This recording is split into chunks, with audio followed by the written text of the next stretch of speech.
Good evening, everybody. How you all doing? I hope you are doing great. Well, I can only hope. I can only hope in a time like this where our government keep making the same mistakes.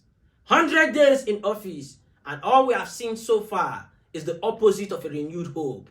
Because hope that is seen is no longer hope. Why does one yet hope for what he or she has not seen? This, the agenda of your manifesto, Mr. President, is a renewed hope. And so many of us look forward to this renewed hope.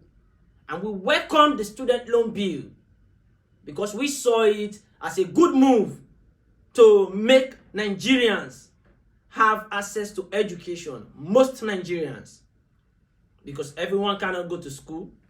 It's normal in a society. But in a situation where you turn back around to increase tuition fees, to thereby make it very hard for people who will go to school on loan to be able to repay this loan, Mr. President, it is not a good decision. If I were you, Mr. President, I would do the right thing because what is worth doing is worth doing well. Take it back and, if possible, reduce tuition fees all over the country, Mr. President, because we are going to school on loan. And there is no infrastructural development at the moment for us to be able to repay back these loans, Mr. President. So if you bring it up, you are trying to make us your prisoners. And Mr. President, we cannot be prisoners in our own country. Not in a country like ours that have natural resources. Mr. President, having said that, I want to remind you of the palliative scheme. This is a renewed hope agenda. You have released 5 billion each to your governors. And up to this very moment, not one from that 30 million household you promised 8,000 a month have received a dime. Mr. President, share funds. We are tired of getting noodles. We don't want noodles. We don't want anything like that, Mr. President. Share the funds.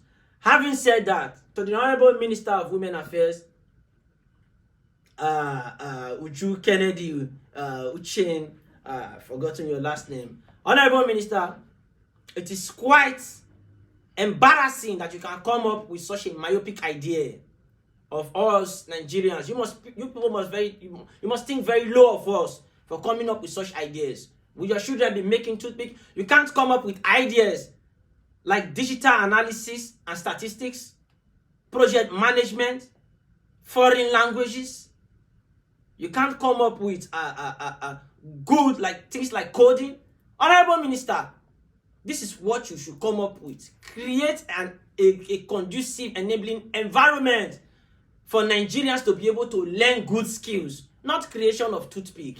From me, you know, I remain Ajuba 101. Sometimes the truth comes hard, sometimes it comes easy. But I never stop telling you. Peace and love.